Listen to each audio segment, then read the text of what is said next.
Hi friends, welcome to 3,66,00. So intermediate second year Telugu Andhra Pradesh సంబంధించి intermediate second year Telugu top questions అయితే చూద్దాం. Guessed questions అనమాట. చాలామంది అడుగుతున్నారు అనమాట, వాళ్ళ కోసం అయితే వీడియో చేస్తున్నా. ఖచ్చితంగా మీ ఫ్రెండ్స్ వాళ్ళకి షేర్ చేయండి, తప్పకుండా మంచి మార్క్స్ అయితే వస్తాయన్నమాట. సో ఫస్ట్ అయితే మనం తెలుగు ఎలా రాయాలి, ఎక్కువ మార్క్స్ రావాలంటే ఇప్పుడు 98 మార్క్స్ కూడా వస్తున్నాయి అక్కడక్కడ. సో ఫస్ట్ అయితే మీరు ఒక రోమన్ నెంబర్ 4 నుంచి రాయడానికి ట్రై చేయండి. మొత్తం అంతా రాసిన తర్వాత అంత ఎక్కువ మార్కుల కోసం వాళ్ళ గురించి చెప్తున్నాను నేను. మొత్తం రోమన్ నెంబర్ 4 నుంచి 16 వరకు కంప్లీట్ చేసిన తర్వాత అప్పుడు 1, 2, 3 రాయండి. ఆ తర్వాత 1, 2, 3 రాస్తే మనకు టైం చాలా మిగులుతుంది కాబట్టి ఈజీగా నిదానంగా రాయొచ్చు 1, 2, 3 అనేవి. సో అదనమాట. తర్వాత మంచిగా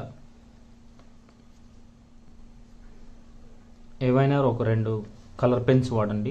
రెడ్, గ్రీన్ తప్ప మిగతా వాడి సబ్ హెడ్డింగ్స్కి రాస్తూ, కొటేషన్స్కి రాస్తూ, ఎప్పుడైనా ముఖ్యమైన పదాలకి ఇన్వర్టెడ్ కామాస్ పెడుతూ రాస్తే చాలా మంచిది అనమాట. సో రాని వాళ్ళైతే మీకు నచ్చిన రోమన్ రాయండి. ఫస్ట్ మీకు ఏదైతే బాగా వస్తుందో ఆ రోమన్ రాయాలి. తర్వాత మీకు వచ్చినవి రాసుకుంటూ మొత్తం అటెంప్ట్ చేయాలి. 3 అవర్స్ ఎగ్జామ్ హాల్లో గడిపితే మంచి మార్క్స్ వస్తాయి, ఏ సబ్జెక్ట్ అయినా కూడా. Okay, intermediate second year top questions అయితే ఇప్పుడు ప్రజెంట్ చూద్దాం. ప్రతిపదార్థ తాత్పర్యానికి సంబంధించి రోమన్ నెంబర్ 1లో ఇంపార్టెంట్ పద్యాలు ఇవి. నృతజన పూరితంబులగు, తర్వాత విపరీత పరిభాషలేమిటి గురువీనాథ అనేది, విమల యశోనిధి, ఉన్నాడు లెస్స రాఘవుండు అనేది, రామునిడా గురించి అనేది చాలా ఇంపార్టెంట్. ఇవి ప్రతిపదార్థం తాత్పర్యం రాయాల్సి ఉంటుంది వీటికి. సో పద్యభాగ సారాంశాలు చూసినట్టయితే సత్యప్రాశస్త్యం, కర్మభూమిలో పూసిన ఓ పువ్వ, తర్వాత థర్డ్ రోమన్లో మన ఆటలు నా జీవిత యాత్ర. ఉపవాచకంలో ఇంపార్టెంట్ క్వశ్చన్స్ అయితే చూద్దాము, ఇంపార్టెంట్ టాపిక్స్ చూద్దాం. ఆశ ఖరీదు ఆనా, టోటల్ చదవండి. ఈ 2 క్వశ్చన్లు అనేవి చాలా ఇంపార్టెంట్. ఆశ ఖరీదు ఆనా సారాంశము, కృష్ణవేణి పాత్ర, ఈ 2 కూడా చాలా ఇంపార్టెంట్.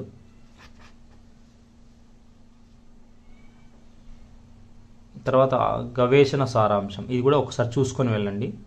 సో మోస్ట్లీ ఆశ ఖరీదు ఆనా నుంచి 2 ప్రశ్నలు ఇస్తున్నాడు ఎవ్రీ ఎగ్జామ్కి. మోస్ట్లీ దీని నుంచే 2 వస్తాయి. ఆల్టర్నేట్గా గవేషణ సారాంశం ఒకటి కొంచెం అలా చూసుకొని వెళ్ళొచ్చు. తర్వాత పద్య భాగానికి సంబంధించిన సందర్భాలు చూద్దాం. వసుధాస్థలి వర్ధిల్లు బ్రహ్మకల్పముల్, దొంగిలి కొని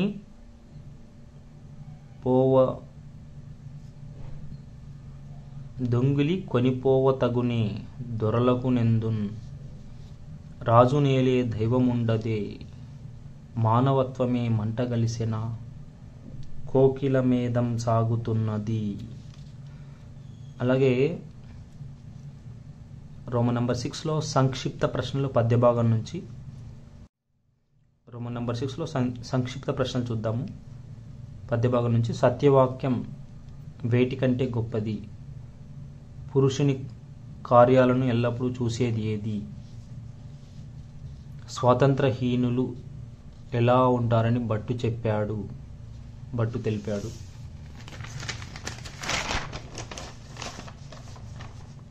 తర్వాత ఇక్కడ శ్రీనాథుని గురించి రాయండి. కన్యక తన వారికి ఇచ్చిన సందేశం ఏమిటి, గురజాడ రచనలను పేర్కొనండి. సంక్షిప్త ప్రశ్నలు గద్య భాగం నుంచి. సో మనం 7 చదరంగం గురించి రాయండి. వేములవాడ భీమకరి కవి గురించి రాయండి. ఆడిదము సూరకవి చాటు పద్యాన్ని వివరించండి. రావూరి భరద్వాజకు చదువు పట్ల ఆసక్తిని కలిగించిన సంఘటనలు తెలపండి. పాకుడు రాళ్ళు నవల గురించి రాయండి. సో ఇవి. రోమన్ నెంబర్ 8లో ఏకపద సమాధానాలు పద్యభాగం నుంచి. బ్రహ్మన్నాయుడు ఎవరి మంత్రి, గురజాడ రచించిన ప్రసిద్ధ నాటకం ఏది, శకుంతలను పెంచిన తండ్రి ఎవరు, నన్నయ్య రచించిన వ్యాకరణ శాస్త్ర గ్రంథం ఏది, అన్ని జన్మలలో దుర్లభమైనది ఏది, హనుమంతుని తల్లి పేరేంటి, అర్క సంభవుడు అంటే ఏమి, శ్రీనాథుడు ఉన్న పర్వతం పేరేమి, శ్రీరాముడు ఉన్న పర్వతం ఏది, గురజాడ రాసిన కొత్త ఛందస్సు ఏది. తర్వాత రోమన్ నెంబర్ 9లో ఏకపద సమాధానాలు గద్య భాగం నుంచి వస్తాయి. గుర్రపు స్వారీలో ఉద్దండుడైన రెడ్డి రాజు ఎవరు? ప్రపంచానికి చదరంగం పరిచయం చేసిన దేశం ఏది? స్ఫూర్తిశ్రీ అసలు పేరేమిటి? భారవి రచించిన గ్రంథం ఏమిటి? చాటువులు వెలుగులోకి తెచ్చిన వారు ఎవరు? చాటువులు వెలుగులోకి తెచ్చిన వారెవరు? చాటువు అంటే ఏమి? ఔషధంగా పేరుగాంచిన గ్రంథం ఏది? వేమన పద్యాలలో ఛందస్సు ఏది?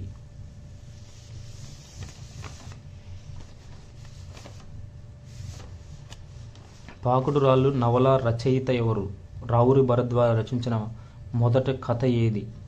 తర్వాత రోమన్ నెంబర్ 10 ఒక వాక్యంలో సమాధానాలు రాసేది భాషా భాగాల నుంచి వస్తుంది. నైలు నది ప్రపంచంలో పొడవైన నది. దీనిలో నామవాచకం ఏది? అన్వయం అంటే ఏమిటి? భారతదేశంలో పేదరికాన్ని రూపుమాపాలి.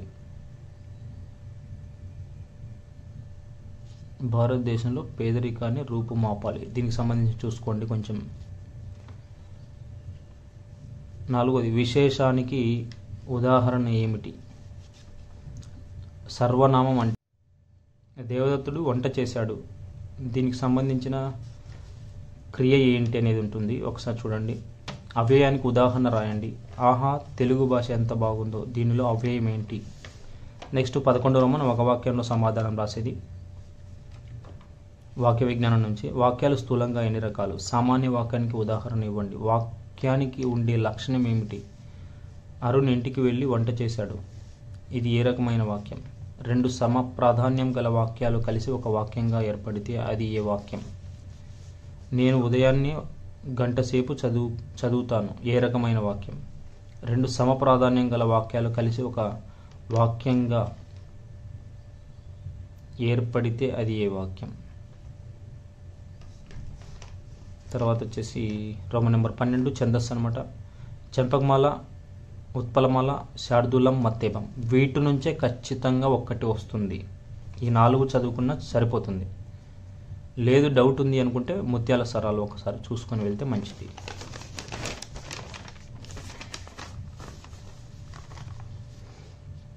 రోమన్ నెంబర్ 13 ఒక వాక్యంలో సమాధానాలు ఛందస్సు నుంచి.